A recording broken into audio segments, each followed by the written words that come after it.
ਦਾ ਵਚਨ ਦੇਖੀਏ। ਇਸ ਹਫ਼ਤੇ ਜੋ ਅਸੀਂ ਪ੍ਰਭੂ ਦਾ ਵਚਨ ਦੇਖਣ ਜਾ ਰਹੇ ਹਾਂ ਉਹ ਗਲਤੀਆਂ ਦੇ ਤੀਸਰੇ ਚੈਪਟਰ ਦੇ ਵਿੱਚੋਂ। ਗਲਤੀਆਂ ਦਾ ਤੀਸਰਾ ਭਾਵ ਜੋ ਸਾਨੂੰ ਬਖਸ਼ਿਆ ਗਿਆ, ਇਹ ਇੱਕ ਬੜੀ ਹੀ ਪਿਆਰੀ ਪੁਸਤਕ ਆ ਜਿਸ ਦੇ ਵਿੱਚ ਕਹਿੰਦੇ ਸਭ powerful book. The book of Galatians is a powerful book. ਇਹ ਕਿਤਾਬ ਇੱਕ ਐਸੀ ਕਿਤਾਬ ਆ ਜੋ ਸੰਤ ਪੌਲ ਨੇ ਸਾਨੂੰ ਨਹੀਂ ਦਿੱਤੀ, ਜੋ ਸਾਨੂੰ ਉਸੇ ਮਾਊਂਟ ਸਾਇਨਾਈ ਤੋਂ ਪ੍ਰਾਪਤ ਹੋਈ ਆ ਜਿੱਥੋਂ ਸਾਨੂੰ ਤੁਰੇਤ ਪ੍ਰਾਪਤ ਹੋਈ ਆ, ਪੁਰਾਣਾ ਨਿਯਮ ਜਿੱਥੋਂ ਸਾਨੂੰ ਪ੍ਰਾਪਤ ਹੋਇਆ। ਇਸ ਦੇ ਪਹਿਲੇ ਚੈਪਟਰ ਦੇ ਵਿੱਚ ਸੰਤ ਪੌਲ ਕਹਿੰਦਾ, ਇਹ ਤੀਸਰਾ ਚੈਪਟਰ ਜਿਹੜਾ ਮੈਂ ਤੁਹਾਨੂੰ ਦਿੱਤਾ, ਉਹ ਕਹਿੰਦਾ ਜਿਹੜਾ ਵਚਨ ਮੈਂ ਤੁਹਾਨੂੰ ਸੁਣਾ ਰਿਹਾ, ਇਹ ਵਚਨ ਮੈਂ ਕਿਸੇ ਇਨਸਾਨ ਤੋਂ ਨਹੀਂ ਸਿੱਖਿਆ। ਇਹ ਵਚਨ ਮੈਂ ਉਹਨਾਂ ਚੇਲਿਆਂ ਤੋਂ ਜੋ ਪ੍ਰਮੁੱਖ ਚੇਲੇ ਅਖਵਾਉਂਦੇ ਉਹਨਾਂ ਤੋਂ ਨਹੀਂ ਸਿੱਖਿਆ, ਬਲਕਿ ਪ੍ਰਭੂ ਨੂੰ ਆਪਣੀ ਜ਼ਿੰਦਗੀ ਤੋਂ ਲੈਣ ਤੋਂ ਬਾਅਦ ਮੈਂ ਸਿੱਧਾ ਅਰਬ ਨੂੰ ਚਲਾ ਗਿਆ ਔਰ 3 ਸਾਲ ਉੱਥੇ ਰਿਹਾ। ਉਸੇ ਮਾਊਂਟ ਸਾਇਨਾਈ ਦੇ ਪਹਾੜ ਦੇ ਉੱਤੇ ਜਿੱਥੇ ਪ੍ਰਭੂ ਨੇ 10 ਕਮੈਂਡਮੈਂਟਸ ਦਿੱਤੀਆਂ ਸੀ, ਉੱਥੇ ਹੀ ਪ੍ਰਭੂ ਯਿਸੂ ਨੇ ਉਹਨਾਂ 10 ਕਮੈਂਡਮੈਂਟਸ ਚੋਂ, ਅਗਰ ਇਸ ਨੂੰ ਦੇਖੀਏ, ਪਿਕਚਰ ਨੂੰ ਦੇਖੀਏ, ਤੇ 10 ਕਮੈਂਡਮੈਂਟਸ ਆ ਪਿੱਛੇ।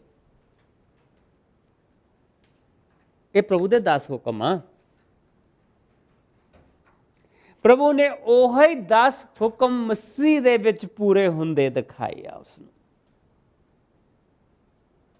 ਸੰਤ ਪੌਲ ਕੋਈ ਐਵੇਂ ਕੈਵੇਂ ਪ੍ਰਭੂ ਦਾ ਬੰਦਾ ਨਹੀਂ ਸੀ।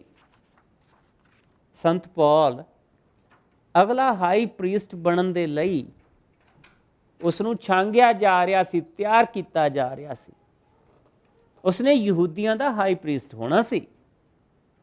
ਉਸ ਨੂੰ ਇੱਕ ਐਸੇ ਬੰਦੇ ਦੇ ਥੱਲੇ ਰੱਖ ਕੇ ਸਿੱਖਿਆ ਦਿੱਤੀ ਜਾ ਰਹੀ ਸੀ ਜਿਸ ਦੀ ਹਰ ਗੱਲ ਯਹੂਦੀ ਲੋਕ ਮੰਨਦੇ ਸੀ, ਜਿਸ ਦਾ ਨਾਂ ਗਮਲੀਅਲ ਸੀ।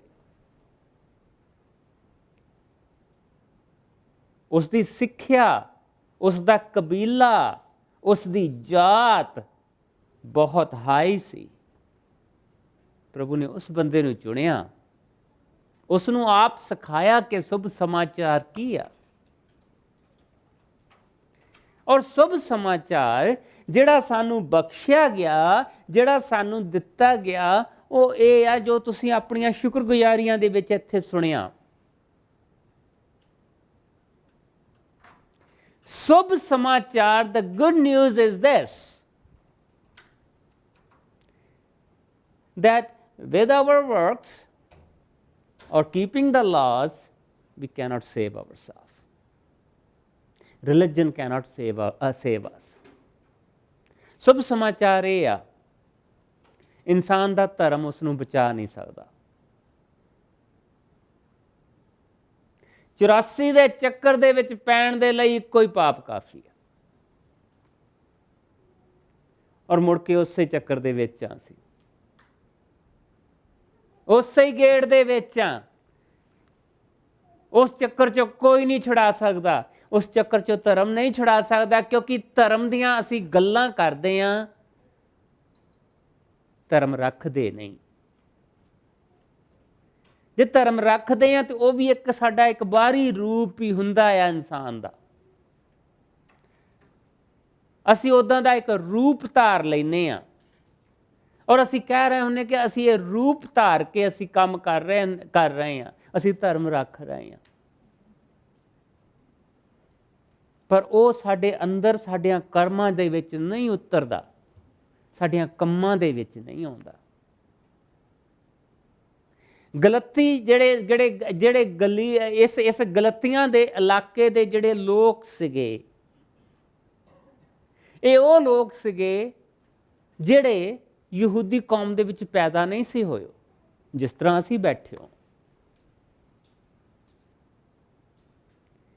They were not Jewish people.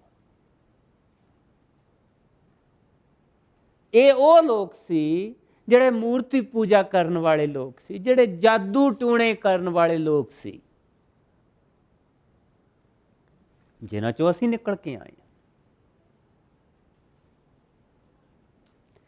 ਇਹਨਾਂ ਦੇ ਕੋਲ ਜਿਸਲੇ ਸ਼ੁਭ ਸਮਾਚਾਰ ਪਹੁੰਚਿਆ, ਇਹਨਾਂ ਦੇ ਕੋਲ ਜਿਸਲੇ ਪ੍ਰਭੂ ਦੀ ਮੁਕਤੀ ਦਾ ਸਮਾਚਾਰ ਪਹੁੰਚਿਆ ਕਿ ਪ੍ਰਭੂ ਯਿਸੂ ਮਸੀਹ ਨੇ ਇਨਸਾਨ ਦੇ ਪਾਪਾਂ ਦੀ ਕੀਮਤ ਸਲੀਬ ਦੇ ਉੱਤੇ ਦੇ ਦਿੱਤੀ। ਹੁਣ ਜਿਸਲੇ ਇਨਸਾਨ ਤੱਕੜੀ ਦੇ ਮੋਹਰੇ ਜਾਏਗਾ ਤਾਂ ਉਸ ਦਾ ਹਿਸਾਬ ਉਸ ਦੀਆਂ ਕੰਮਾਂ ਦੇ ਅਨੁਸਾਰ ਨਹੀਂ ਕੀਤਾ ਜਾਏਗਾ, ਕਿਉਂਕਿ ਪ੍ਰਭੂ ਯਿਸੂ ਮਸੀਹ ਨੇ ਇਨਸਾਨ ਦੇ ਪਾਪ ਦੀ ਕੀਮਤ ਉਸ ਸਲੀਬ ਦੇ ਉੱਤੇ ਦੇ ਦਿੱਤੀ। ਹੁਣ ਇਨਸਾਨ ਨੂੰ ਪੁਰਾਣੇ ਪਖੰਡ ਦੇ ਉੱਤੇ ਭਰੋਸਾ ਰੱਖਣ ਦੀ ਜ਼ਰੂਰਤ ਕੋਈ ਨਹੀਂ, ਬਲਕਿ ਨੇਕ ਨੀਤੀ ਦੇ ਨਾਲ ਪ੍ਰਭੂ ਦੇ ਪਿੱਛੇ ਚੱਲੇ। ਸਿੰਪਲਿਸਿਟੀ, ਸਧਾਰਨ ਤਰੀਕੇ ਦੇ ਨਾਲ ਪ੍ਰਭੂ ਦੇ ਪਿੱਛੇ ਚੱਲੇ। ਗਹਿਰੀਆਂ ਚੀਜ਼ਾਂ ਤੋਂ ਬਚੇ। ਇਸ ਵਚਨ ਨੂੰ ਗਹਿਰਾ ਬਣਾਉਣਾ ਬਹੁਤ ਸੌਖਾ ਆ, ਔਰ ਗਹਿਰੇ ਮੈਸੇਜ ਦੇਣੇ ਸਭ ਤੋਂ ਜ਼ਿਆਦਾ ਸੌਖੇ ਆ। ਔਖੀ ਚੀਜ਼ ਹੈ ਸਿੰਪਲ ਕਰਨਾ। It is very easy to preach deep messages, but keeping them simple, that's the toughest thing. ਸੰਤ ਪੌਲ ਇਹ ਕਹਿ ਰਿਹਾ ਕਿ ਤੁਸੀਂ ਗਹਿਰੀਆਂ ਚੀਜ਼ਾਂ ਤੋਂ ਬਚੋ। ਹੋਇਆ ਕੀ ਕਿ ਜਿਸ ਵੇਲੇ ਉਹ ਸਧਾਰਨ ਲੋਕਾਂ ਨੇ ਪ੍ਰਭੂ ਨੂੰ ਸਵੀਕਾਰ ਕਰ ਲਿਆ, when the Gentiles accepted the Lord, the Jewish people went back to them and they said, now you have to keep the law too.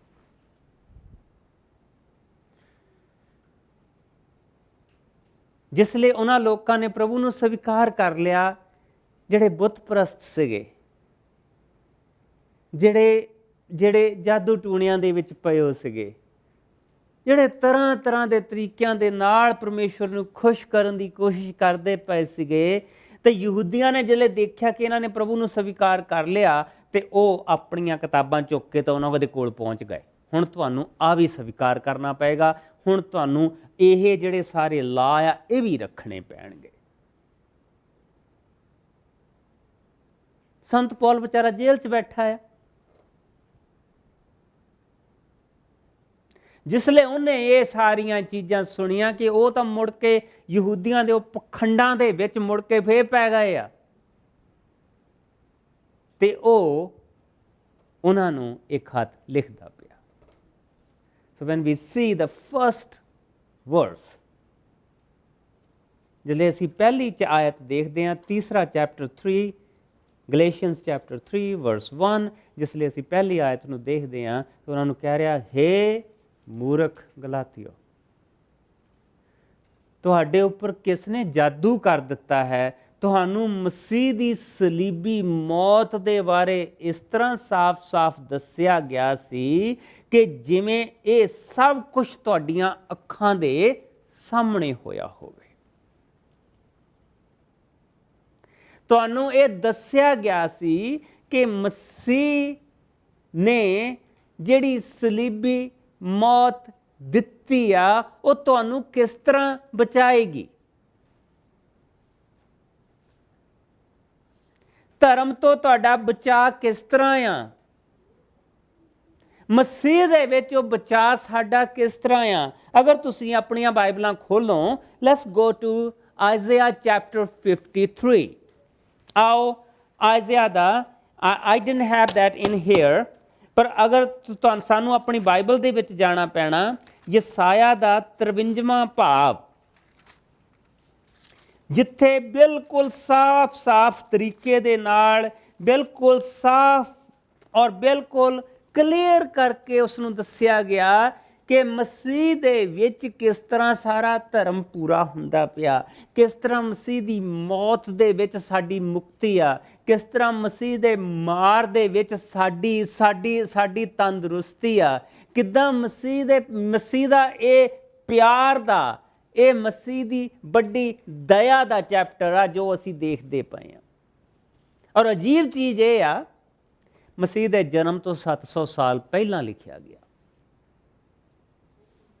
ਪ੍ਰਭੂ ਯਿਸੂ ਮਸੀਹ ਦੇ ਜਨਮ ਤੋਂ ਇਹ 700 ਸਾਲ ਪਹਿਲਾਂ ਚੈਪਟਰ ਲਿਖਿਆ ਗਿਆ, ਜਿਸ ਦੇ ਵਿੱਚ ਇਹ ਦਿਖਾਇਆ ਗਿਆ ਕਿ ਯਿਸੂ ਮਸੀਹ ਦੀ ਮੌਤ ਕਿੱਦਾਂ ਹੋਏਗੀ,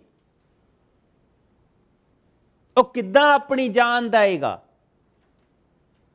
ਕਿ ਦੇਖਣ ਵਾਲੇ ਹੈਰਾਨ ਰਹਿ ਜਾਣਗੇ। ਕਿਉਂਕਿ ਪ੍ਰਭੂ ਯਿਸੂ ਮਸੀਹ ਨੇ ਜਿਹੜੀ ਜਾਨ ਆਪਣੀ ਦਿੱਤੀ ਆ, ਉਹ ਕਿਸੇ ਤਰ੍ਹਾਂ ਦੇ ਸਾਡੇ ਜਿਹੜੇ ਸੋਸ਼ਲ ਜਿਹੜੇ ਸਰਵਿਸਿਜ਼ ਆ ਉਹਦੇ ਕਰਕੇ ਨਹੀਂ ਦਿੱਤੀ। ਧਰਮ ਨੂੰ ਬਚਾਉਣ ਦੇ ਲਈ ਉਸਨੇ ਜਾਨ ਨਹੀਂ ਦਿੱਤੀ। ਉਸਨੇ ਕਿਸੇ ਦੁਨਿਆਵੀ ਇਸ਼ੂ ਦੇ ਲਈ ਆਪਣੀ ਜਾਨ ਨਹੀਂ ਦਿੱਤੀ। ਕੋਈ ਬਹੁਤ ਵੱਡਾ, ਉਹਦੇ ਆਪਣੇ ਲੋਕ ਗੁਲਾਮੀ ਦੇ ਵਿੱਚ ਦੀ ਗੁਜ਼ਰਦੇ ਪਏ ਸੀ। ਉਸ ਵੇਲੇ ਰੋਮਨ ਲੋਕਾਂ ਦੀ ਗੁਲਾਮੀ ਦੇ ਵਿੱਚ ਦੀ ਉਹ ਲੋਕ ਗੁਜ਼ਰਦੇ ਪਏ ਸੀ। ਉਹ ਲੋਕਾਂ ਨੂੰ 3 ਤਰ੍ਹਾਂ ਦਾ ਵੱਖਰਾ ਟੈਕਸ ਦੇਣਾ ਪੈਂਦਾ ਸੀ। ਇੱਕ ਉਹਨਾਂ ਦਾ ਚੁੰਗੀ ਟੈਕਸ ਸੀਗਾ, ਜਿਹੜਾ ਉਹ ਆਪ ਦਿੰਦੇ ਸੀ, ਜਿਨ੍ਹਾਂ ਨੂੰ ਉਹਨਾਂ ਦੇ ਆਪਣੇ ਹੀ ਲੋਕ ਖਾਈ ਚਲੀ ਜਾਂਦੇ ਸੀ।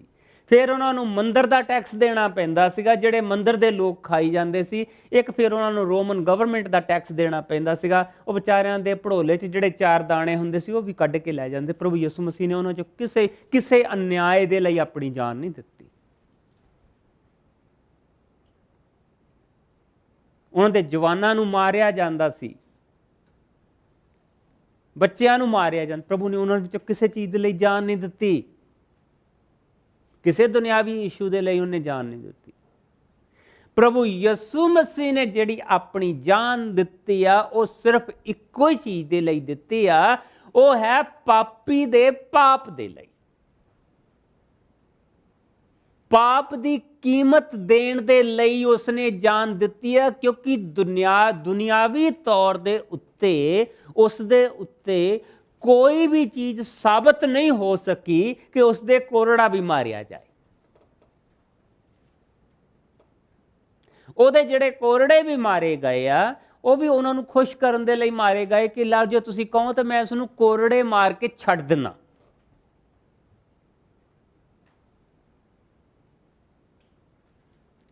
ਪਰ ਉਹ ਸਭ ਕੁਝ ਇਸ ਕਰਕੇ ਹੋਇਆ ਕਿ ਉਹਦੇ ਜਨਮ ਤੋਂ 700 ਸਾਲ ਪਹਿਲਾਂ ਇਹ ਹਿੱਸਾ ਸਾਨੂੰ ਦਿੱਤਾ ਗਿਆ। ਸੋ ਕਿਹੜੀ ਚੀਜ਼ ਸੰਤ ਪੌਲ ਨੇ ਗਲਤੀਆਂ ਦੀ ਕਲੀਸਿਆ ਨੂੰ ਖੋਲ ਕੇ ਸਮਝਾਈ, ਕਿਹੜੀ ਸਲੀਬੀ ਮੌਤ ਉਹਨਾਂ ਨੂੰ ਖੋਲ ਕੇ ਸਮਝਾਈ, ਜਿਹੜੀ ਪ੍ਰਭੂ ਦੇ ਵਚਨ ਦੇ ਵਿੱਚ ਆ। ਔਰ ਵਚਨ ਦੇ ਵਿੱਚ ਇਸ ਤਰ੍ਹਾਂ ਲਿਖਿਆ, ਜਿਸ ਵੇਲੇ ਮੈਂ 52 ਚੈਪਟਰ ਦੀ 13ਵੀਂ ਆਇਤ ਤੋਂ ਸ਼ੁਰੂ ਕਰੂੰਗਾ। ਪ੍ਰਭੂ ਕਹਿੰਦਾ ਹੈ, ਮੇਰਾ ਦਾਸ ਆਪਣੇ ਕੰਮ ਦੇ ਵਿੱਚ ਸਫਲ ਹੋਵੇਗਾ, ਉਹ ਉੱਚਾ ਕੀਤਾ ਜਾਵੇਗਾ ਅਤੇ ਮਹਾਨ ਹੋਵੇਗਾ। ਬਹੁਤ ਸਾਰੇ ਲੋਕ ਉਸ ਨੂੰ ਦੇਖ ਕੇ ਹੈਰਾਨ ਰਹਿ ਗਏ, ਕਿਉਂਕਿ ਉਸ ਦਾ ਰੂਪ ਇੰਨਾ ਵਿਗੜਿਆ ਹੋਇਆ ਸੀ ਕਿ ਉਸ ਨੂੰ ਮਾਨਵ ਕਹਿਣਾ ਵੀ ਕਠਿਨ ਸੀ। ਪਰ ਬਹੁਤ ਸਾਰੀਆਂ ਕੌਮਾਂ ਉਸ ਨੂੰ ਦੇਖ ਕੇ ਦੰਗ ਰਹਿ ਜਾਣਗੀਆਂ ਅਤੇ ਹੈਰਾਨੀ ਦੇ ਨਾਲ ਰਾਜਿਆਂ ਦੇ ਮੂੰਹ ਬੰਦ ਹੋ ਜਾਣਗੇ। ਔਰ ਅਸੀਂ ਬਾਰ-ਬਾਰ ਪਿਲਾਤੁਸ ਦਾ ਮੂੰਹ ਬੰਦ ਹੁੰਦਾ ਦੇਖਦੇ ਹਾਂ। 700 ਸਾਲ ਬਾਅਦ ਪਿਲਾਤੁਸ ਦਾ ਮੂੰਹ ਅਸੀਂ ਬਾਰ-ਬਾਰ ਬੰਦ ਹੁੰਦਾ ਦੇਖਦੇ ਹਾਂ। ਰਾਜਿਆਂ ਦੇ ਮੂੰਹ ਬੰਦ ਹੋ ਜਾਣਗੇ ਕਿ ਉਹ ਇੱਕ ਇਹੋ ਜਿਹੀ ਚੀਜ਼ ਦੇਖਣਗੇ, ਇੱਕ ਇਹੋ ਜਿਹੀ ਚੀਜ਼ ਸਮਝਣਗੇ ਜਿਨ੍ਹਾਂ ਨੂੰ ਉਸਨੇ ਪਹਿਲਾਂ ਨਹੀਂ ਦੇਖਿਆ ਸੀ ਅਤੇ ਨਾ ਹੀ ਸੁਣਿਆ ਸੀ। ਲੋਕਾਂ ਨੇ ਉੱਤਰ ਦਿੱਤਾ, ਕੌਣ ਸਾਡੇ ਇਸ ਪ੍ਰਚਾਰ ਦੇ ਉੱਤੇ ਵਿਸ਼ਵਾਸ ਕਰੇਗਾ? ਕੌਣ ਪ੍ਰਭੂ ਦੇ ਹੱਥ ਨੂੰ ਇਸ ਦੇ ਵਿੱਚ ਦੇਖ ਸਕਦਾ ਹੈ? ਪਿਲਾਤੁਸ ਦੇ ਸਾਹਮਣੇ ਯਿਸੂ ਨੂੰ ਪੇਸ਼ ਕੀਤਾ ਗਿਆ ਕਿ ਇਸ ਨੂੰ ਮੌਤ ਦੀ ਸਜ਼ਾ ਦਿੱਤੀ ਜਾਏ। ਉਸਨੇ ਪਾਣੀ ਦਾ ਕਟੋਰਾ ਮੰਗਾਇਆ, ਉਸਨੇ ਉਹਦੇ ਲੋਕਾਂ ਦੇ ਸਾਹਮਣੇ ਰੱਖਿਆ, ਕਹਿੰਦਾ ਇਸ ਦੇ ਵਿੱਚ ਮੈਂ ਮਾਰੇ ਜਾਣ ਦਾ ਕੋਈ ਦੋਸ਼ ਨਹੀਂ ਦੇਖਦਾ। ਜੇ ਤੁਸੀਂ ਇਸ ਨੂੰ ਮਾਰਨਾ ਚਾਹੁੰਦੇ ਆ ਤੇ ਮੈਂ ਇਸ ਦੀ ਮੌਤ ਤੋਂ ਆਪਣੇ ਹੱਥ ਧੋਣਾ। ਉੱਥੋਂ ਇਹ ਸਾਬਤ ਹੋ ਗਿਆ ਕਿ ਪ੍ਰਭੂ ਯਿਸੂ ਮਸੀਹ ਨੇ ਕਿਸੇ ਵੀ ਦੁਨਿਆਵੀ ਕੋਈ ਵੀ ਉਸਨੇ ਦੇਸ਼ ਦਰੋਹੀ ਕੰਮ ਨਹੀਂ ਕੀਤਾ। ਉਸਨੇ ਆਪਣੇ ਲੋਕਾਂ ਨੂੰ ਰੋਮਨਾਂ ਤੋਂ ਬਚਾਉਣ ਦੇ ਲਈ ਆਪਣੀ ਜਾਨ ਨਹੀਂ ਦਿੱਤੀ। ਉਸਨੇ ਦੇਸ਼ ਭਗਤੀ ਦੇ ਵਿੱਚ ਜਾਨ ਨਹੀਂ ਦਿੱਤੀ, ਉਸਨੇ ਧਰਮ ਭਗਤੀ ਦੇ ਵਿੱਚ ਆਪਣੀ ਜਾਨ ਨਹੀਂ ਦਿੱਤੀ। then why he died?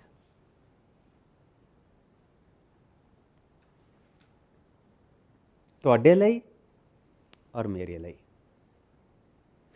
ਉਸ ਕਰਮ ਦੇ ਲਈ ਜਿਹੜਾ 84 ਲੱਖ ਜੂਨ ਦੇ ਚੱਕਰ 'ਚ ਮੈਨੂੰ ਮੁੜ ਕੇ ਪਾ ਸਕਦਾ, ਉਹਦੇ ਤੋਂ ਛੁਟਕਾਰਾ ਦੇਣ ਦੇ ਲਈ।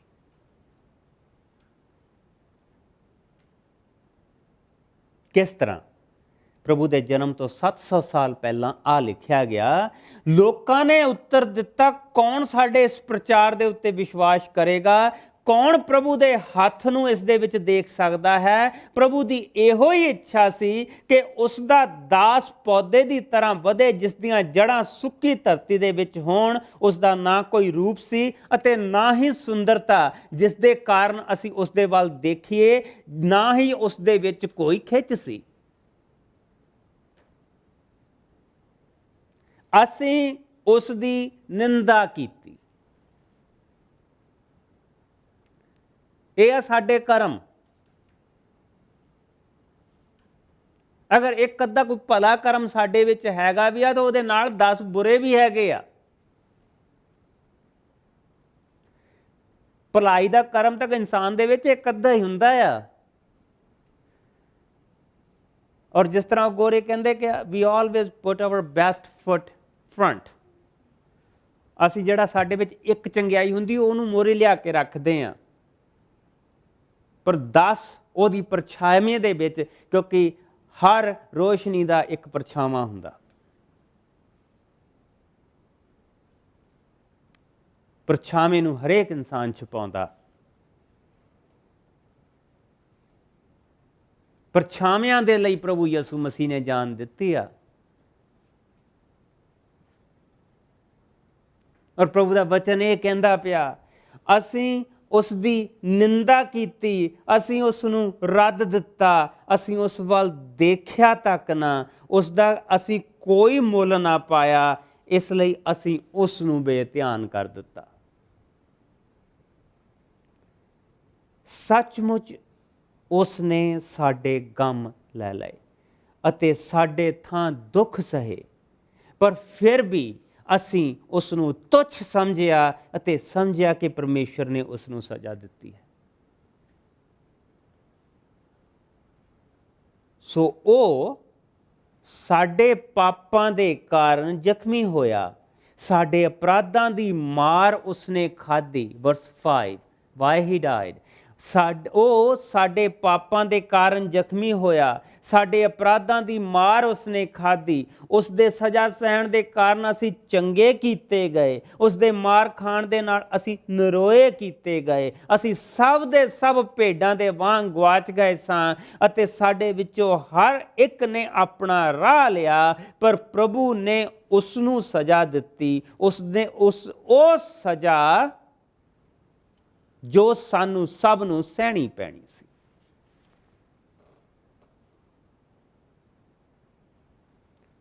ਸੋ ਗਲਤੀਆਂ ਨੂੰ ਕਹਿ ਰਿਹਾ, ਮੂਰਖ ਗਲਤੀਓ, ਪ੍ਰਭੂ ਦਾ ਇਹ ਕਲਾਮ, ਪ੍ਰਭੂ ਦਾ ਮੌਤ ਤੁਹਾਡੇ ਸਾਹਮਣੇ, ਸਲੀਬੀ ਮੌਤ ਤੁਹਾਡੇ ਸਾਹਮਣੇ ਬਿਲਕੁਲ ਖੋਲ ਕੇ ਤੁਹਾਨੂੰ ਦਿਖਾਈ ਗਈ ਸੀ। ਤੁਸੀਂ ਕਿਹੜੇ ਮੂਰਖਾਂ ਵਾਲੇ ਕੰਮਾਂ 'ਚ ਪੈ ਗਏ। ਤੁਸੀਂ ਹਾਲੇ ਵੀ ਆਪਣੇ ਕੰਮਾਂ ਦੇ ਨਾਲ ਆਪਣੇ ਆਪ ਨੂੰ ਸ਼ੁੱਧ ਦਿਖਾਉਣਾ ਮੰਗਦੇ ਆ। ਮੇਰੇ ਭਲੇ ਕੰਮ ਜਾਂ ਦੂਜੇ ਦੇ ਬੁਰੇ ਕੰਮਾਂ ਦਾ ਕੋਈ ਫਰਕ ਨਹੀਂਗਾ, ਕਿਉਂਕਿ ਕੰਮਾਂ ਦੇ ਨਾਲ ਕਿਸੇ ਦਾ ਕੋਈ ਬਚਾਅ ਨਹੀਂ। ਇੱਕੋ ਹੀ ਕੰਮ ਦੇ ਨਾਲ ਬਚਾਅ ਆ। ਅਗਰ ਅਸੀਂ ਕੰਮਾਂ ਦੀ ਗੱਲ ਕਰਾਂਗੇ ਤਾਂ ਜਿਹੜਾ ਕੰਮ ਉਸ ਸਲੀਬ ਦੇ ਉੱਤੇ ਕੀਤਾ ਗਿਆ, ਉਸ ਦੀ ਅਸੀਂ ਘੱਟ ਗੱਲ ਕਰਾਂਗੇ। ਕੰਮ ਜਿਹੜਾ ਉਸ ਸਲੀਬ ਤੇ ਕੀਤਾ ਗਿਆ, ਉਹ ਮੇਰੀ ਜਾਨ ਨੂੰ ਬਚਾਉਂਦਾ। There is only work that saves me, and that work is done on that cross. That's it. ਇੱਕੋ ਹੀ ਕੰਮ ਆ ਜਿਹੜਾ ਮੇਰਾ ਬਚਾਅ ਕਰਦਾ ਇਸ ਧਰਤੀ ਤੇ। ਇੱਕੋ ਹੀ ਕੰਮ ਆ ਜਿਹੜਾ ਮੇਰੇ ਕੰਮਾਂ ਨੂੰ ਬਦਲਦਾ ਇਸ ਧਰਤੀ ਦੇ ਉੱਤੇ, ਕਿਉਂਕਿ ਉਸ ਇੱਕ ਪਵਿੱਤਰ ਕੰਮ ਦੇ ਕਰਕੇ ਮੇਰੇ ਅੰਦਰ ਪਵਿੱਤਰ ਆਤਮਾ ਆਉਂਦੀ ਹੈ, ਜੋ ਮੇਰੇ ਕੰਮਾਂ ਨੂੰ ਪਵਿੱਤਰ ਕਰਦੀ ਆ। ਕਿਸੇ ਦੇ ਕਹੇ ਤੇ ਮੇਰਾ ਕੋਈ ਕੰਮ ਨਹੀਂ ਬਦਲਦਾ, ਮੇਰੇ ਉਹੀ ਕੰਮ ਰਹਿੰਦੇ ਆ, ਉਹਨਾਂ ਦਾ ਰੂਪ ਬਦਲ ਜਾਂਦਾ, ਬਸ ਇੰਨੀ ਚੀਜ਼। ਹੁਣ ਮੈਨੂੰ ਪਤਾ ਲੱਗ ਜਾਂਦਾ ਕਿ ਮੈਂ ਆਪਣੀ ਬੁਰਾਈ ਨੂੰ ਛੁਪਾ ਕੇ ਕਿੱਦਾਂ ਕਰਨਾ। ਨਹੀਂ ਬਦਲਦਾ, ਇੱਕੋ ਹੀ ਇਨਸਾਨ ਦਾ ਕੰਮ ਨੂੰ ਬਦਲਦਾ, ਉਹ ਕੰਮ ਜਿਹੜਾ ਪ੍ਰਭੂ ਨੇ ਉਸ ਸਲੀਬ ਦੇ ਉੱਤੇ ਕੀਤਾ, ਜਿਸ ਲਈ ਅਸੀਂ ਉਸ ਪਵਿੱਤਰ ਕੰਮ ਨੂੰ ਸਵੀਕਾਰ ਕਰਦੇ ਹਾਂ ਕਿ ਪ੍ਰਭੂ ਜੀ ਮੈਂ ਆਪਣਾ ਪਾਪ ਤੈਨੂੰ ਦਿੰਨਾ, ਮੈਂ ਆਪਣਾ ਪਾਪ ਤੇਰੇ ਚਰਨਾਂ ਦੇ ਵਿੱਚ ਰੱਖਦੀ ਹਾਂ। ਕੋਈ ਚੜਾਵਾ ਨਹੀਂ ਪ੍ਰਭੂ ਮੰਗਦਾ। ਇਨਸਾਨ ਦੇ ਕੋਲੋਂ ਇੱਕੋ ਹੀ ਚੜਾਵਾ ਪ੍ਰਭੂ ਮੰਗਦਾ, ਉਹ ਕਹਿੰਦਾ ਆਪਣੇ ਪਾਪ ਮੇਰੇ ਅੱਗੇ ਚੜਾ, ਆਪਣਾ ਪਾਪ ਮੈਨੂੰ ਦੇ, ਆਪਣਾ ਉਹ ਪਾਪ ਜਿਹੜਾ ਤੂੰ ਕਰ ਚੁੱਕਾ, ਜਿਹੜਾ ਤੂੰ ਕਰ ਰਿਹਾ ਔਰ ਜਿਹੜਾ ਤੂੰ ਕਰੇਗਾ, ਜਿਹਦੇ ਬਾਰੇ ਤੈਨੂੰ ਪਤਾ ਵੀ ਨਹੀਂ। ਇਸ ਕਰਕੇ ਸਾਨੂੰ ਸਾਡੇ ਪਾਪਾਂ ਦੀ ਮਾਫੀ ਆ। ਸਾਡੇ ਪਾਪਾਂ ਦੀ ਮਾਫੀ ਦਾ ਕਾਰਨ ਇਹ ਹੈ ਕਿਉਂਕਿ ਕਹਿੰਦਾ ਸਾਡੇ ਪਾਪਾਂ ਦੇ ਲਈ ਉਸਨੇ ਜਾਨ ਦਿੱਤੀ। 700 ਸਾਲ ਪਹਿਲਾਂ ਦੀ ਗੱਲ ਹੋ ਰਹੀ ਆ। ਸੋ ਇਹ 700 ਸਾਲ ਪਹਿਲਾਂ ਦੀ ਕੀਤੀ ਗਈ ਗੱਲ ਅੱਜ 2700 ਸਾਲ ਬਾਅਦ ਕਿੱਦਾਂ ਟਰੂ ਆ? ਇਹ ਕੁਐਸਚਨ ਇਹ ਆ, ਸਵਾਲ ਇਹ ਆ।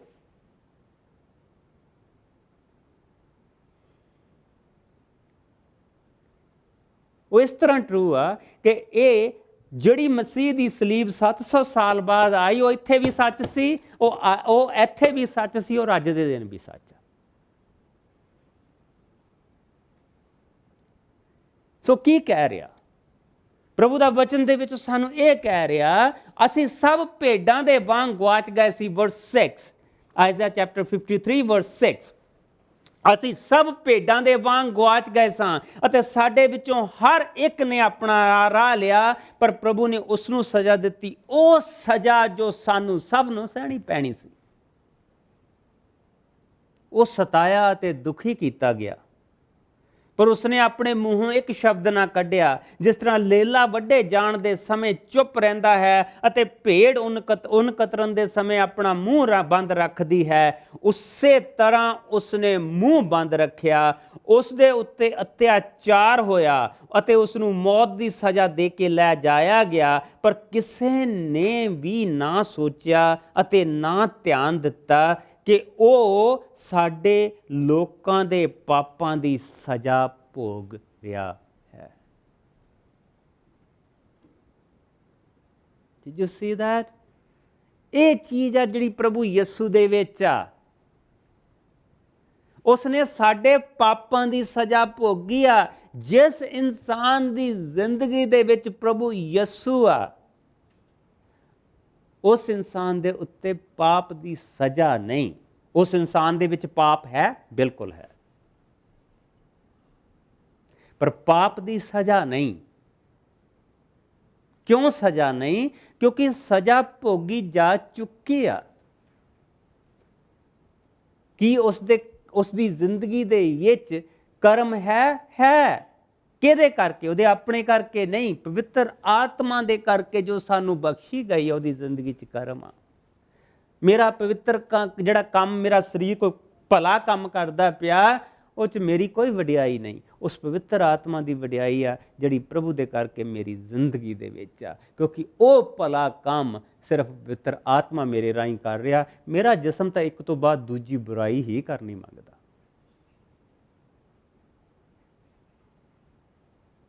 ਜੇ ਸਾਰਿਆਂ ਦੇ ਸਾਹਮਣੇ ਮੇਰਾ ਜਿਸਮ ਪ੍ਰਗਟ ਆ ਕੀ ਕਰਦਾ ਪਿਆ, ਤਾਂ ਫਿਰ ਮੈਂ ਸਭ ਦੇ ਸਾਹਮਣੇ ਬੁਰਾਈ ਕਰਦਾ ਪਿਆ। ਜੇ ਪ੍ਰਗਟ ਨਹੀਂ ਤਾਂ ਫਿਰ ਮੈਂ ਛੁਪ ਕੇ ਕਰਦਾ ਪਿਆ। ਪਾਪ ਤਾਂ ਭਾਈ ਹਰ ਇੱਕ ਜਨ ਦੇ ਜੀਵਨ 'ਚ, ਜੇ ਕਿਸੇ ਦੇ ਇੱਕ ਨਹੀਂ ਤਾਂ ਦੂਜਾ ਤਾਂ ਹੈਗਾ ਹੀ ਹੈਗਾ। ਪਰਛਾਈ ਤਾਂ ਹਰੇਕ ਸਰੀਰ ਦੇ ਨਾਲ ਤੁਰੀ ਫਿਰਦੀ ਆ। ਪਰਛਾਈਆਂ ਦਾ ਜਿਹੜਾ ਮੁੱਲ ਆ, ਛਾਵਾਂ ਦਾ ਜਿਹੜਾ ਉਹ ਜਿਹੜੀ ਸਾਡੀ ਜਿਹੜੀ ਪਰਛਾਈ ਆ, ਉਸ ਦਾ ਜਿਹੜਾ ਸ਼ੈਡੋਜ਼ ਦਾ ਜਿਹੜਾ ਮੁੱਲ ਆ, ਉਹ ਪ੍ਰਭੂ ਯਿਸੂ ਨੇ ਦਿੱਤਾ ਆ। ਪ੍ਰਭੂ ਦਾ ਵਚਨ ਕੀ ਕਹਿੰਦਾ? ਵਰਸ 8, ਉਸ ਦੇ ਉੱਤੇ ਅਤਿਆਚਾਰ ਹੋਇਆ, ਉਹਨੂੰ ਮੌਤ ਦੀ ਸਜ਼ਾ ਦੇ ਕੇ ਲੈ ਕੇ ਜਾਇਆ ਗਿਆ, ਪਰ ਕਿਸੇ ਨੇ ਨਾ ਸੋਚਿਆ ਅਤੇ ਕਿਸੇ ਨੇ ਧਿਆਨ ਨਾ ਦਿੱਤਾ ਕਿ ਉਹ ਸਾਡੇ ਲੋਕਾਂ ਦੇ ਪਾਪਾਂ ਦੀ ਸਜ਼ਾ ਭੋਗ ਰਿਹਾ ਹੈ। 9ਵੀਂ ਆਇਤ, ਉਸ ਦੀ ਕਬਰ ਦੁਸ਼ਟਾਂ ਦੇ ਨਾਲ ਰੱਖੀ ਗਈ, ਉਹ ਅਮੀਰ ਦੀ ਕਬਰ ਦੇ ਵਿੱਚ ਦਫਨਾਇਆ ਗਿਆ, ਪਰ ਉਸਨੇ ਨਾ ਤਾਂ ਕੋਈ ਅਪਰਾਧ ਕੀਤਾ ਸੀ ਅਤੇ ਨਾ ਹੀ ਕੋਈ ਝੂਠ ਬੋਲਿਆ ਸੀ। ਜਿੱਦਾਂ ਜਿੱਦਾਂ ਇਹ ਚੀਜ਼ਾਂ 700 ਸਾਲ ਪਹਿਲਾਂ ਲਿਖੀਆਂ ਗਈਆਂ, ਉਦਾਂ ਹੀ ਇਹ 700 ਸਾਲ ਬਾਅਦ ਪੂਰੀਆਂ ਹੋ ਰਹੀਆਂ ਸੀ। ਜਿੱਦਾਂ ਜਿੱਦਾਂ ਇਹਦੇ ਵਿੱਚ ਲਿਖਿਆ ਗਿਆ, ਔਰ ਯਹੂਦੀ ਕਹਿੰਦੇ ਸੀਗੇ ਇਹ ਕੰਮ ਅਸੀਂ ਕਦੀ ਕਰਨਾ ਹੀ ਨਹੀਂ। ਤੁਹਾਨੂੰ ਪਤਾ ਕਿ ਜਿਸ ਵੇਲੇ ਪ੍ਰਭੂ ਯਿਸੂ ਮਸੀਹ ਸਿਨਾਗੋਗ ਦੇ ਵਿੱਚ ਗਏ ਆ, ਤੇ ਉਹਨਾਂ ਨੇ ਯਿਸੂ ਮਸੀਹ ਨੂੰ ਯਸਾਇਆ ਨਬੀ ਦੀ ਪੁਸਤਕ ਪੜ੍ਹਨ ਦੇ ਲਈ ਦਿੱਤੀ ਸੀ। ਯਹੂਦੀ ਯਸਾਇਆ ਨਬੀ ਦੀ ਪੁਸਤਕ ਨੂੰ ਬਹੁਤ ਪੜ੍ਹਦੇ ਸੀਗੇ ਕਿ ਜਦੋਂ ਮਸੀਹਾ ਨੇ ਆਉਣਾ, ਅਸੀਂ ਮਸੀਹਾ ਦੇ ਨਾਲ ਇਹ ਕੰਮ ਨਹੀਂ ਕਰਨੇ। ਆਪਣੇ ਆਪ ਨੂੰ ਚੇਤੇ ਰਖਾਉਣ ਦੇ ਲਈ ਇਹ ਸਾਰੇ ਹੀ ਕੰਮ ਉਹਨਾਂ ਨੇ ਕੀਤੇ। ਕਿਉਂ? ਕਿਉਂਕਿ ਇਹ ਲਿਖਤਾਂ ਨੇ ਲਿਖ ਦਿੱਤੇ ਸੀ, ਉਹ ਸਾਰੇ ਕੰਮ ਪੂਰੇ ਹੋਏ ਆ। ਔਰ ਇਹੋ ਹੀ ਸ਼ੁਭ ਸਮਾਚਾਰ ਆ। This is a good news. His death is a good news for me, because from his death I am alive. ਉਹਦੀ ਜਿਹੜੀ ਮੌਤ ਆ, ਉਹਦੀ ਮੌਤ ਨੇ ਮੇਰੀ ਮੌਤ ਨੂੰ ਮੌਤ ਦਿੱਤੀ ਆ, ਤਾਂ ਕਿ ਮੈਂ ਜੀਵਨ ਪਾਵਾਂ। Amen,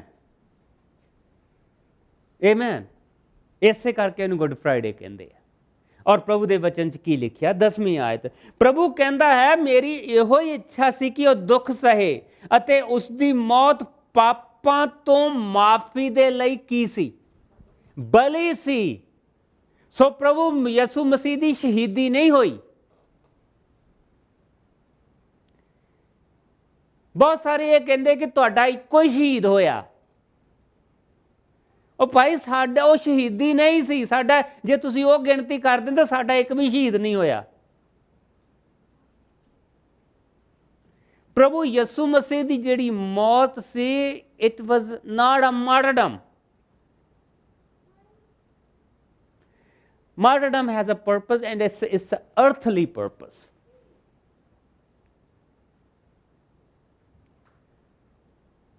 It was a sacrifice. And the sacrifice is always between man and God. It is never between man and a system. ਜਿਹੜੀ ਬਲੀ ਹੁੰਦੀ ਆ ਨਾ, ਅਸੀਂ ਲੋਕਾਂ ਨੂੰ ਦੇਖਿਆ, ਅਸੀਂ ਧਰਮਾਂ 'ਚ ਦੇਖਦੇ ਕਿ ਭੇਡਾਂ ਬੱਕਰੀਆਂ ਦੀ ਬਲੀ ਦਿੰਦੇ ਆ। ਕਦੀ ਅਸੀਂ ਜਿਸਲੇ ਭੇਡ ਦੀ ਬਲੀ ਹੋਣ ਤੋਂ ਬਾਅਦ ਅਸੀਂ ਕਹਿੰਦੇ ਕਿ ਭੇਡ ਨੇ ਸ਼ਹੀਦੀ ਪਾ ਲਈ, ਜਾਂ ਲੇਲੇ ਨੇ ਸ਼ਹੀਦੀ ਪਾ ਲਈ, ਅਸੀਂ ਕਹਿੰਦੇ ਇਹ ਬਲੀ ਸੀ। ਜਿਹੜੀ ਬਲੀ ਹੁੰਦੀ ਆ, ਉਹ ਸਿਰਫ ਉਹਦਾ ਜਿਹੜਾ ਪਰਪਸ ਹੁੰਦਾ, ਉਹ ਇਨਸਾਨ ਅਤੇ ਪਰਮੇਸ਼ਰ ਦੇ ਵਿੱਚ ਹੁੰਦਾ। ਜਿਹੜੀ ਸ਼ਹੀਦੀ ਹੁੰਦੀ ਆ, ਉਹਦਾ ਜਿਹੜਾ ਪਰਪਸ ਹੁੰਦਾ, ਉਹ ਇਨਸਾਨ ਦੇ ਵਿੱਚ ਔਰ ਦੁਨੀਆ ਦੇ ਵਿੱਚ ਹੁੰਦਾ। ਅਤਿਆਚਾਰ ਦੇ ਲਈ ਸ਼ਹੀਦੀਆਂ ਦਿੱਤੀਆਂ ਜਾਂਦੀਆਂ, ਗੁਲਾਮੀ ਤੋਂ ਆਜ਼ਾਦੀ ਪਾਉਣ ਦੇ ਲਈ ਸ਼ਹੀਦੀਆਂ ਦਿੱਤੀਆਂ ਜਾਂਦੀਆਂ। ਉਹਨਾਂ ਦੇ ਪਰਪਸ ਇਹ ਹੁੰਦੇ ਆ। ਜਿਹੜੀ ਬਲੀ ਹੁੰਦੀ ਆ, ਉਹ ਪਰਮੇਸ਼ਵਰ ਦੇ ਵਿੱਚ ਔਰ ਇਨਸਾਨ ਦੇ ਵਿੱਚ ਹੁੰਦੀ ਆ, ਜਿਹੜੀ ਇਨਸਾਨ ਔਰ ਪਰਮੇਸ਼ਵਰ ਦੇ ਰਿਸ਼ਤੇ ਨੂੰ ਸਹੀ ਕਰਦੀ ਆ। ਇਸੇ ਕਰਕੇ ਪ੍ਰਭੂ ਦਾ ਵਚਨ ਇਹ ਕਹਿ ਰਿਹਾ ਕਿ ਪ੍ਰਭੂ ਦੀ ਇਹੋ ਹੀ ਇੱਛਾ ਸੀ ਕਿ ਉਹ ਦੁੱਖ ਸਹੇ, ਅਤੇ ਉਸ ਦੀ ਮੌਤ ਪਾਪਾਂ ਤੋਂ ਮਾਫੀ ਦੇ ਲਈ ਬਲੀ ਸੀ।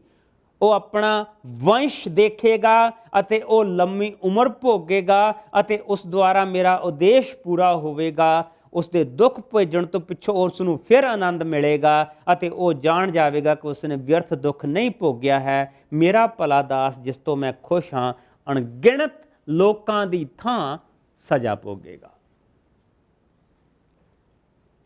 ਸੋ ਪ੍ਰਭੂ ਯਿਸੂ ਮਸੀਹ ਦੀ ਮੌਤ ਜਿਹੜੀ ਇਸ ਵੀਕ ਦੇ ਵਿੱਚ ਅਸੀਂ ਮਨਾਉਣੇ ਪਏ ਹਾਂ, ਉਹ ਸ਼ਹੀਦੀ ਨਹੀਂ ਸੀ, ਉਹ ਬਲੀ ਸੀ, ਉਹ ਸਜ਼ਾ ਸੀ। ਉਹ ਸਜ਼ਾ ਜਿਹੜੀ ਸਾਨੂੰ ਭੁਗਤਣੀ ਪੈਂਦੀ ਆ, ਉਹ ਸਜ਼ਾ ਜਿਹੜੀ ਅਸੀਂ ਮੁੜ ਕੇ 84 ਲੱਖ ਦੇ ਵਿੱਚ ਆ ਕੇ ਫਿਰ ਦੁਬਾਰਾ ਭੁਗਤਦੇ ਹਾਂ। ਫਿਰ ਇਨਸਾਨੀ ਜੂਨ 'ਚ ਆ ਕੇ ਪਾਪ ਕਰਦੇ ਹਾਂ, ਫਿਰ ਭੁਗਤਦੇ ਹਾਂ, ਫਿਰ ਪਾਪ ਕਰਦੇ ਹਾਂ, ਫਿਰ ਭੁਗਤਦੇ ਹਾਂ। ਇਸ ਛੁਟਕਾਰੇ ਤੋਂ, ਇਸ ਚੱਕਰ ਦੇ ਛੁਟਕਾਰੇ ਤੋਂ ਸਾਨੂੰ ਬਚਾਉਣ ਦੇ ਲਈ ਪ੍ਰਭੂ ਨੇ ਜਾਨ ਦਿੱਤੀ ਆ, ਤਾਂ ਕਿ ਅਸੀਂ ਕਹਿ ਸਕੀਏ कि जिस जन ने प्रभु यसू ਨੂੰ अपनी जिंदगी 'ਚ लिया, ਜਾਂ ਇਹ ਕਹਿ ਸਕੀਏ ਜਿਸ ਜਨ ਨੂੰ ਪ੍ਰਭੂ ਨੇ ਆਪਣੇ ਵਿੱਚ ਲਿਆ, ਉਸ ਦੇ ਉੱਤੇ ਮੌਤ ਦੀ ਸਜ਼ਾ ਨਹੀਂ।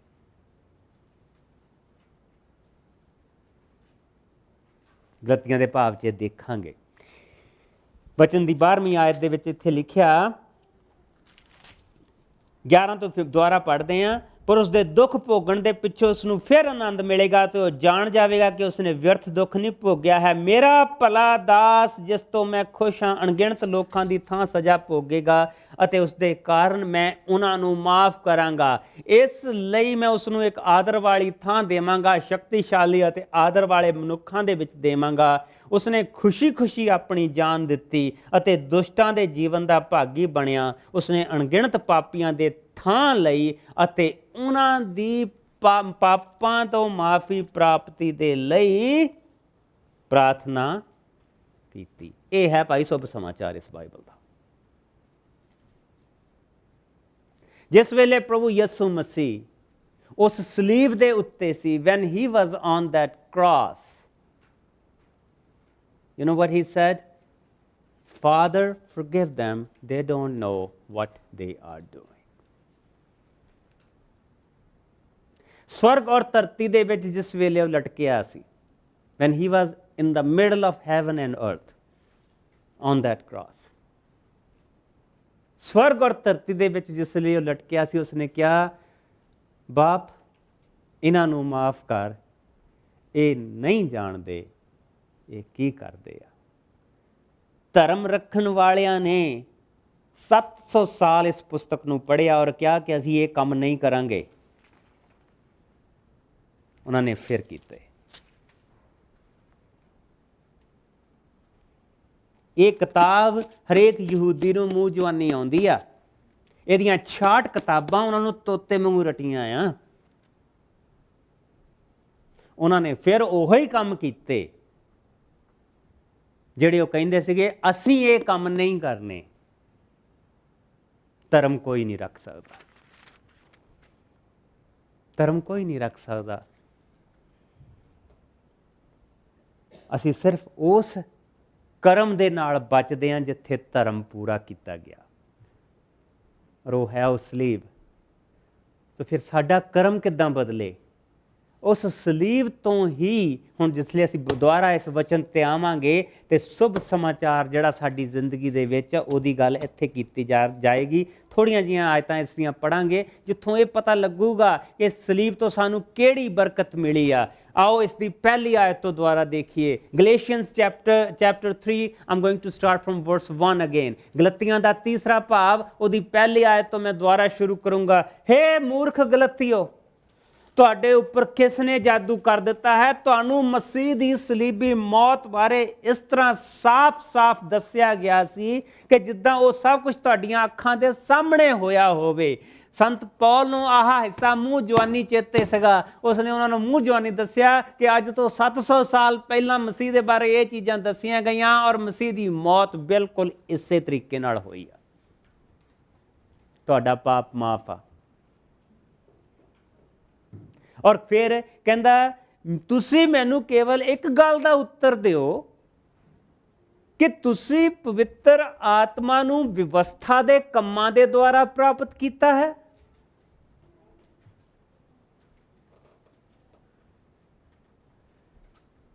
ਪਵਿੱਤਰ ਆਤਮਾ ਤਾਂ ਸਿਵਾਏ ਪ੍ਰਭੂ ਯਿਸੂ ਮਸੀਹ ਦੀ ਸਵੀਕ੍ਰਿਤੀ ਤੋਂ ਇਲਾਵਾ ਹੋਰ ਕਿਸੇ ਨੂੰ ਮਿਲਦਾ ਨਹੀਂ। ਕੀ ਤੁਸੀਂ ਜਿਸਲੇ ਉਹ ਸਾਨੂੰ ਸਵੀਕਾਰ ਕਰਦਾ ਤਾਂ ਫਿਰ ਮਿਲਦਾ ਪਵਿੱਤਰ ਆਤਮਾ। ਇਸ ਕਰਕੇ ਸਵੀਕ੍ਰਿਤੀ ਦਾ ਮਤਲਬ ਇਹ ਹੁੰਦਾ ਉਹਦੇ ਮਿਲਣ ਤੇ ਸਾਨੂੰ ਮਿਲਦਾ। ਤੁਸੀਂ ਮੈਨੂੰ ਕੇਵਲ ਇੱਕ ਗੱਲ ਦਾ ਉੱਤਰ ਦਿਓ, ਕੀ ਤੁਸੀਂ ਪਵਿੱਤਰ ਆਤਮਾ ਨੂੰ ਵਿਵਸਥਾ ਦੇ ਕੰਮਾਂ ਦੇ ਦੁਆਰਾ ਪ੍ਰਾਪਤ ਕੀਤਾ ਹੈ ਜਾਂ ਸ਼ੁਭ ਸਮਾਚਾਰ ਨੂੰ ਸੁਣ ਕੇ ਅਤੇ ਵਿਸ਼ਵਾਸ ਕਰਕੇ ਤੁਸੀਂ ਇੰਨੇ ਮੂਰਖ ਹੋ? ਤੁਸੀਂ ਪਵਿੱਤਰ ਆਤਮਾ ਦੇ ਰਾਹੀਂ ਨਵਾਂ ਜੀਵਨ ਸ਼ੁਰੂ ਕੀਤਾ ਸੀ, ਫਿਰ ਕੀ ਹੁਣ ਤੁਸੀਂ ਉਸੇ ਨੂੰ ਆਪਣੀ ਤਾਕਤ ਦੇ ਨਾਲ ਪੂਰਾ ਕਰੋਗੇ? And answer is no. ਵਚਨ ਦੀ ਸਭ ਤੋਂ ਵੱਡੀ ਪਿਆਰੀ ਚੀਜ਼ ਇਹ ਆ ਕਿ ਪਵਿੱਤਰ ਵਚਨ ਦੇ ਵਿੱਚ ਸਵਾਲ ਬਹੁਤ ਉਠਾਏ ਗਏ ਆ, ਪਰ ਨਾਲ ਨਾਲ ਉਹਨਾਂ ਦੇ ਜਵਾਬ ਦਿੱਤੇ ਗਏ। ਧਰਮ ਦੇ ਵਿੱਚ ਸਵਾਲ ਬਹੁਤ ਉਠਾਏ ਗਏ ਆ, ਪਰ ਜਵਾਬ ਹੈ ਨਹੀਂ।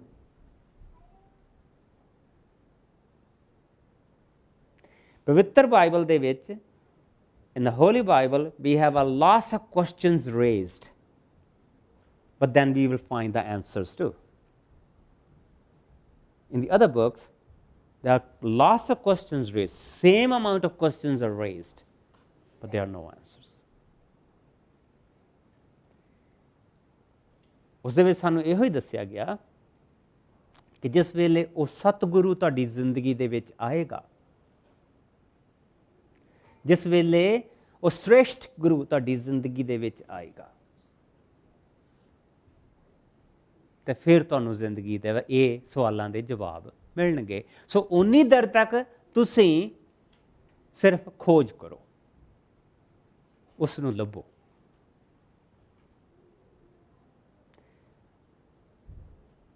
ਮੈਨੂੰ ਇੱਕ ਗੱਲ ਦਾ ਉੱਤਰ ਦਿਓ, ਕੀ ਤੁਸੀਂ ਪਵਿੱਤਰ ਆਤਮਾ ਨੂੰ ਵਿਵਸਥਾ ਦੇ ਕੰਮਾਂ ਦੁਆਰਾ ਪ੍ਰਾਪਤ ਕੀਤਾ ਸੀ, ਜਾਂ ਸ਼ੁਭ ਸਮਾਚਾਰ ਨੂੰ ਸੁਣ ਕੇ ਵਿਸ਼ਵਾਸ ਕਰਕੇ? ਕਿ ਤੁਸੀਂ ਇੰਨੇ ਮੂਰਖ ਹੋ? ਤੁਸੀਂ ਪਵਿੱਤਰ ਆਤਮਾ ਦੇ ਰਾਹੀਂ ਨਵਾਂ ਜੀਵਨ ਸ਼ੁਰੂ ਕੀਤਾ, ਫਿਰ ਕੀ ਤੁਸੀਂ ਉਸ ਨੂੰ ਆਪਣੀ ਤਾਕਤ ਨਾਲ ਪੂਰਨ ਕਰੋਗੇ? ਕੀ ਤੁਹਾਡੇ ਸਭ ਵੱਡੇ ਵੱਡੇ ਅਨੁਭਵ ਵਿਅਰਥ ਸਨ? ਇਸ ਤੋਂ ਇਹ ਸਿੱਧ ਹੁੰਦਾ ਹੈ ਪਰਮੇਸ਼ਰ ਨੇ ਬਹੁਤਾਤ ਨਾਲ ਤੁਹਾਨੂੰ ਪਵਿੱਤਰ ਆਤਮਾ ਦਿੱਤਾ ਅਤੇ ਤੁਹਾਡੇ ਵਿੱਚ ਵਿਚਿੱਤਰ ਕੰਮ ਕੀਤੇ ਸਨ। ਕੀ ਇਹ ਸਭ ਤੁਹਾਡੀ ਵਿਵਸਥਾ ਦੀਆਂ ਮੰਗਾਂ ਪੂਰੀਆਂ ਕਰਨ ਦੇ ਨਾਲ ਹੋਇਆ, ਜਾਂ ਸ਼ੁਭ ਸਮਾਚਾਰ ਨੂੰ ਸੁਣਨ ਅਤੇ ਉਸ ਦੇ ਵਿਸ਼ਵਾਸ ਦੇ ਨਾਲ? ਉਸ ਦੇ ਵਿਸ਼ਵਾਸ ਦੇ ਨਾਲ ਸਾਡੀ ਹਰ ਇੰਟਰਪ੍ਰੀਟੇਸ਼ਨ ਜਿਹੜੀ ਪ੍ਰਭੂ ਦੇ ਸ਼ਬਦ ਦੀ ਹੋਣੀ ਚਾਹੀਦੀ ਆ, ਉਹ ਪ੍ਰਭੂ ਦੇ ਸ਼ਬਦ ਦੇ ਵਿੱਚੋਂ ਹੋਣੀ ਚਾਹੀਦੀ ਆ। ਪ੍ਰਭੂ ਦਾ ਸ਼ਬਦ ਹਮੇਸ਼ਾ ਪ੍ਰਭੂ ਦੇ ਸ਼ਬਦ ਦੇ ਨਾਲ ਖੁੱਲ੍ਹਣਾ ਚਾਹੀਦਾ। ਇੱਥੇ ਸਾਨੂੰ ਪ੍ਰਭੂ ਦਾ ਸ਼ਬਦ ਇਹ ਦੱਸਦਾ ਪਿਆ ਕਿ ਮੇਰੇ ਕੰਮਾਂ ਦੇ ਨਾਲ ਮੇਰਾ ਕੋਈ ਬਚਾਅ ਨਹੀਂ,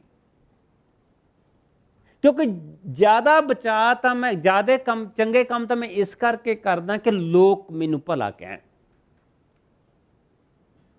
ਐਂਡ ਦੈਟਸ ਟਰੂ। ਮੈਨੂੰ ਤੁਹਾਡਾ ਕੋਈ ਪਤਾ ਨਹੀਂ, ਪਰ ਮੈਂ ਆਪਣੇ ਚੰਗੇ ਕੰਮਾਂ ਨੂੰ ਜਾਣਦਾ ਕਿ ਮੈਂ ਤਾਂ ਚੰਗੇ ਕੰਮ ਇਸ ਕਰਕੇ ਕਰਦਾ ਕਿ ਸਾਰੇ ਕਹਿਣ ਕਿ ਜੀ ਇਹਦੇ ਵਰਗਾ ਚੰਗਾ ਬੰਦਾ ਕੋਈ ਨਹੀਂ, ਬੜਾ ਬੀਬਾ ਆਦਮੀ, ਬੜਾ ਕੰਮ ਆਉਂਦਾ। Simple is that. ਇਹ ਸੱਚਾਈ ਆ ਭਾਈ, ਇਹ ਇਨਸਾਨ ਦੀ ਸੱਚਾਈ ਆ। ਕਿਉਂ? ਇਹ ਮੈਂ ਨਹੀਂ ਕਹਿੰਦਾ ਪਿਆ, ਇਹ ਬਾਈਬਲ ਕਹਿੰਦੀ ਪਈ ਆ। ਸੋ ਉਹ ਇਹ ਕਹਿੰਦਾ ਫਿਰ ਕਿਹੜੇ ਕੰਮ ਦੇ ਨਾਲ ਮੈਂ ਬਚਾਇਆ ਜਾਊਂ। ਸ਼ੁਭ ਸਮਾਚਾਰ ਇਹ ਆ ਬਾਈਬਲ ਦਾ, ਜਿਹੜਾ ਬਾਈਬਲ ਦੇ ਵਿੱਚ ਜਿਹੜਾ ਸਾਨੂੰ ਸ਼ੁਭ ਸਮਾਚਾਰ ਦਿੱਤਾ ਗਿਆ, ਜਿੱਦ ਸਾਡੀ ਜਾਨ ਕਹਿ ਸਕਦੀ ਆ, ਉਹ ਇਹ ਆ ਕਿ ਪ੍ਰਭੂ ਯਿਸੂ ਮਸੀਹ ਨੇ ਮੇਰੇ ਲਈ ਇੱਕ ਐਸਾ ਕੰਮ ਕੀਤਾ ਜਿਸ ਦੇ ਨਾਲ ਮੈਂ ਬਚਾਇਆ ਜਾਊਂਗਾ। ਦੈਟ ਕ੍ਰਾਸ, ਜਿਹਦੇ ਤੇ ਪ੍ਰਭੂ ਯਿਸੂ ਮਸੀਹ ਨੇ ਆਪਣੀ ਜਾਨ ਦਿੱਤੀ ਆ। ਪ੍ਰਭੂ ਦਾ ਵਚਨ ਕਹਿੰਦਾ, ਧਰਮ ਗ੍ਰੰਥ ਦੱਸਦਾ ਹੈ, ਅਬਰਾਹਮ ਨੇ ਪਰਮੇਸ਼ਵਰ ਤੇ ਵਿਸ਼ਵਾਸ ਕੀਤਾ, ਇਸ ਕਾਰਨ ਉਸ ਨੂੰ ਪਰਮੇਸ਼ਵਰ ਨੇ ਉਚਿਤ ਠਹਿਰਾਇਆ। ਤੁਸੀਂ ਇਸ ਗੱਲ ਨੂੰ ਚੰਗੀ ਤਰ੍ਹਾਂ ਦੇ ਨਾਲ ਸਮਝੋ ਕਿ ਅਬਰਾਹਮ ਦੀ ਅਸਲੀ ਸੰਤਾਨ ਉਹ ਹਨ ਜੋ ਵਿਸ਼ਵਾਸ ਕਰਦੇ ਹਨ। ਧਰਮ ਗ੍ਰੰਥ ਨੇ ਪਹਿਲਾਂ ਹੀ ਦੇਖ ਲਿਆ ਸੀ ਕਿ ਪਰਮੇਸ਼ਵਰ ਦੂਜੀਆਂ ਕੌਮਾਂ ਨੂੰ ਵਿਸ਼ਵਾਸ ਦੇ ਦੁਆਰਾ ਉਚਿਤ ਠਹਿਰਾਏਗਾ। ਇਸ ਲਈ ਧਰਮ ਗ੍ਰੰਥ ਵਿੱਚ ਅਬਰਾਹਮ ਨੂੰ ਪਹਿਲਾਂ ਹੀ ਸ਼ੁਭ ਸਮਾਚਾਰ ਦਿੱਤਾ ਗਿਆ ਸੀ ਕਿ ਤੇਰੇ ਦੁਆਰਾ ਪਰਮੇਸ਼ਵਰ ਸਭ ਕੌਮਾਂ ਨੂੰ ਅਸੀਸ ਦੇਵੇਗਾ। ਇਸ ਲਈ ਉਹ ਸਭ ਜੋ ਵਿਸ਼ਵਾਸ ਕਰਦੇ ਹਨ, ਅਬਰਾਹਮ ਜਿਸ ਨੇ ਵਿਸ਼ਵਾਸ ਕੀਤਾ ਸੀ, ਉਸ ਦੇ ਨਾਲ ਉਸ ਦੀ ਅਸੀਸ ਪ੍ਰਾਪਤ ਕਰਨਗੇ। ਪ੍ਰਭੂ ਦੇ ਵਚਨ ਦੇ ਵਿੱਚ ਸਾਨੂੰ ਇਹ ਦੱਸਿਆ ਗਿਆ ਕਿ ਲਾ ਤਾਂ ਅਬਰਾਹਮ ਤੋਂ 400 ਸਾਲ ਬਾਅਦ ਆਇਆ, ਧਰਮ ਤਾਂ 400 ਸਾਲ ਬਾਅਦ ਦਿੱਤਾ ਗਿਆ। ਤੇ ਫਿਰ ਨੋਹਾ, ਅਬਰਾਹਮ, ਇਹ ਲੋਕ ਕਿੱਦਾਂ ਪਵਿੱਤਰ ਠਹਿਰਾਏ ਗਏ? ਵਿਸ਼ਵਾਸ ਦੁਆਰਾ। ਨੋਹਾ ਨੇ ਵਿਸ਼ਵਾਸ ਕੀਤਾ, ਪ੍ਰਭੂ ਨੇ ਕਿਹਾ ਪਾਣੀ ਚੜ ਰਿਹਾ, ਤੂੰ ਆਪਣੇ ਲਈ ਇੱਕ ਸ਼ਿਪ ਤਿਆਰ ਕਰ। ਨੋਹਾ ਨੇ ਵਿਸ਼ਵਾਸ ਕੀਤਾ। ਸੁੱਕੀ ਧਰਤੀ ਤੇ ਵਿਚਾਰਾ ਸ਼ਿਪ ਬਣਾਉਂਦਾ ਪਿਆ, ਲੋਕ ਉਹਨੂੰ ਸਦਾਈ ਕਹਿੰਦੇ ਪਏ, ਉਸ ਨੂੰ ਕਮਲਾ ਕਹਿੰਦੇ ਪਏ ਆ। ਸ਼ਾਮ ਨੂੰ ਲੋਕ ਰੋਟੀ ਖਾ ਕੇ ਉੱਤੇ ਹੱਸਣ ਆਉਂਦੇ ਆ। ਉਹ ਲੋਕਾਂ ਦੇ ਲਈ ਇੱਕ ਹਾਸਾ ਬਣਿਆ ਆ। ਸੁੱਕੀ ਧਰਤੀ ਦੇ ਉੱਤੇ ਸ਼ਿਪ ਬਣਾਉਂਦਾ ਪਿਆ। ਪਾਗਲ ਕਹਿੰਦੇ ਪਏ ਆ। ਇਸੇ ਤਰ੍ਹਾਂ ਤੁਹਾਨੂੰ ਵੀ ਕਈ ਪਾਗਲ ਕਹਿੰਦੇ ਪਏ ਆ ਕਿ ਤੁਸੀਂ ਆਪਣਾ ਧਰਮ ਛੱਡ ਦਿੱਤਾ, ਤੁਸੀਂ ਕਮਲੇ ਆ, ਤੁਸੀਂ ਗੋਰੇ ਬਣ ਗਏ ਆ। ਇਹ ਗੱਲਾਂ ਤੁਹਾਨੂੰ ਸਾਰਿਆਂ ਨੂੰ ਸੁਣਨੀਆਂ ਪੈਂਦੀਆਂ ਭੈਣੋ ਤੇ ਭਰਾਓ। ਪਰ ਯਾਦ ਰੱਖੋ, ਉਹ ਨਬੀਆਂ ਦੀ ਬਲੈਸਿੰਗ ਤੁਹਾਡੇ ਨਾਲ ਆ, ਤੁਸੀਂ ਇਕੱਲੇ ਨਹੀਂ। ਨੋਹਾ ਨੇ ਵੀ ਸੁੱਕੀ ਧਰਤੀ ਤੇ ਸ਼ਿਪ ਬਣਾਇਆ ਸੀ, ਕੋਈ ਨਹੀਂ ਬਚਿਆ ਸੀ, ਉਹ ਤੇ ਉਹਦਾ ਘਰਾਨਾ ਬਚੇ ਸੀ। ਹੱਸਣ ਵਾਲੇ ਸਭ ਡੁੱਬ ਗਏ ਸੀ, ਗੱਲਾਂ ਉਸ ਨੂੰ ਕਹਿਣ ਵਾਲੇ ਸਭ ਡੁੱਬ ਕੇ ਮਰੇ ਸੀ। ਅੱਜ ਵੀ ਉਹਨਾਂ ਦੀਆਂ ਹੱਡੀਆਂ ਮਿਲਦੀਆਂ ਪਈਆਂ। ਅੱਜ ਤਾਂ ਸਾਇੰਟਿਸਟ ਵੀ ਬਿਲੀਵ ਕਰਦੇ ਪਏ ਕਿ ਪਾਣੀ ਚੜ੍ਹਿਆ ਸੀ।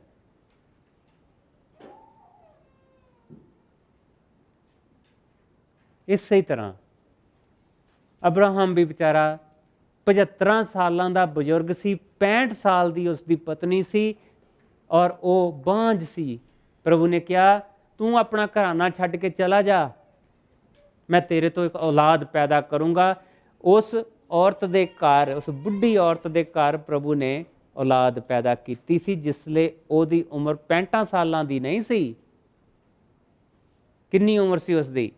ਉਸਦੀ ਉਮਰ 90 ਸਾਲ ਦੀ ਸੀ। ਉਸਨੇ 90 ਸਾਲ ਦੀ ਔਰਤ ਤੋਂ ਬੱਚਾ ਪੈਦਾ ਕੀਤਾ ਸੀ। ਉਸ ਨੂੰ ਦਿਖਾਇਆ ਸੀ ਕਿ ਮੈਂ ਵਾਅਦੇ ਦਾ ਪਰਮੇਸ਼ਵਰ ਹਾਂ। ਔਰ ਜਿਸਲੇ ਉਹ ਤੁਰਿਆ ਉੱਥੋਂ, 75 ਸਾਲਾਂ ਦਾ ਬੁੱਢਾ 65 ਸਾਲ ਦੀ ਬੁੱਢੀ ਨੂੰ ਲੈ ਕੇ, ਤਾਂ ਲੋਕ ਉੱਤੇ ਹੱਸਦੇ ਸੀ ਕਿ ਤੂੰ ਕਮਲਾ ਆ। ਦੁਨੀਆ ਦੇ 3 ਧਰਮ ਅੱਜ ਉਸ ਨੂੰ ਪਿਓ ਕਹਿ ਕੇ ਬੁਲਾਉਂਦੇ ਆ, ਉਸੇ ਅਬਰਾਹਮ ਨੂੰ। ਅਸੀਂ ਕ੍ਰਿਸਚਨ ਅਬਰਾਹਮ ਨੂੰ ਬਾਪ ਕਹਿ ਕੇ ਬੁਲਾਉਂਦੇ ਹਾਂ ਕਿ ਸਾਡਾ ਬਜ਼ੁਰਗ ਆ। ਦੁਨੀਆ ਦੇ ਵਿੱਚ 2 ਬਿਲੀਅਨ ਮੁਸਲਮਾਨ ਉਸ ਨੂੰ ਆਪਣਾ ਪਿਓ ਕਹਿ ਕੇ ਬੁਲਾਉਂਦੇ ਕਿ ਸਾਡਾ ਬਜ਼ੁਰਗ ਆ। ਔਰ ਦੁਨੀਆ ਦੇ ਵਿੱਚ ਆਲਮੋਸਟ 1/2 ਬਿਲੀਅਨ ਯਹੂਦੀ ਆ ਜਿਹੜੇ ਕਹਿੰਦੇ ਪਏ ਸਾਡਾ ਬਜ਼ੁਰਗ ਆ।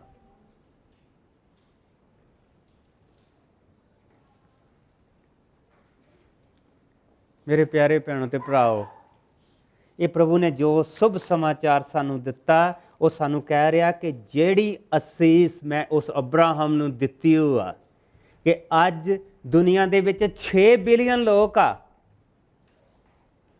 ਅੱਜ ਦੁਨੀਆ ਦੇ ਵਿੱਚ 6 ਬਿਲੀਅਨ ਲੋਕ ਆ ਜੀ ਰਹੇ, ਔਰ ਉਹਨਾਂ ਦੇ ਵਿੱਚੋਂ 4 ਬਿਲੀਅਨ ਐਸੇ ਆ ਜਿਹੜੇ ਉਹਨੂੰ ਆਪਣਾ ਪਿਓ ਕਰਕੇ ਬੁਲਾਉਂਦੇ ਆ। ਉਹੀ ਅਸੀਸ ਮੈਂ ਤੁਹਾਨੂੰ ਦਊਂਗਾ। ਤੁਸੀਂ ਕੋਈ ਮੂਰਖ ਨਹੀਂ ਜਿਹੜੇ ਪ੍ਰਭੂ ਯਿਸੂ ਮਸੀਹ ਦੇ ਪਿੱਛੇ ਵਿਸ਼ਵਾਸ ਕਰਕੇ ਚੱਲੇ ਆ।